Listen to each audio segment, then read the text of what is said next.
Thank you, Doctor, for taking out time to speak to Nestle Nutrition Institute on the role of the rising trend of pediatric obesity and the role of sugar.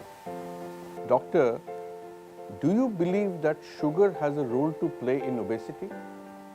We all know that obesity has multiple factors. We know that obesity has become a global epidemic, if not pandemicity, in most parts of the world, including in countries like India, where obesity is increasing at an alarming rate.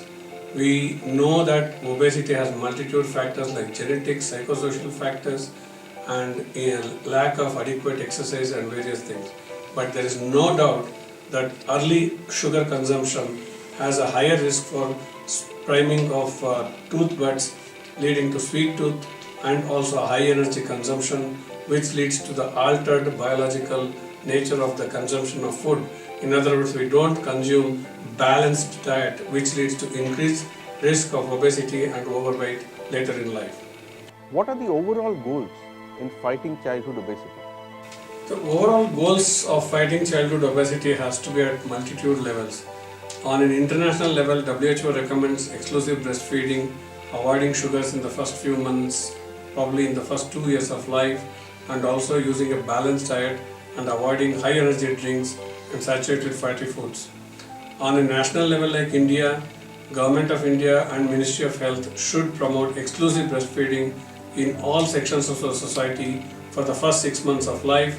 Subsequently, they need to continue to breastfeed along with the introduction of various solid foods. On an individual family level, we have to recommend not to introduce any sugar for any child in the first 6 months of life other than breastfeeding and lactose.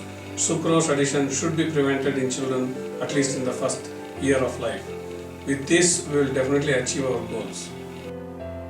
Are there any potential dangers of sucrose in the infant's diet during the first years of life? The potential dangers is very clearly documented in many publications. We need to explain and understand that sucrose and fructose should not be added in infants' diet in the first year of life, because children with hereditary fructose intolerance can have life-threatening emergencies.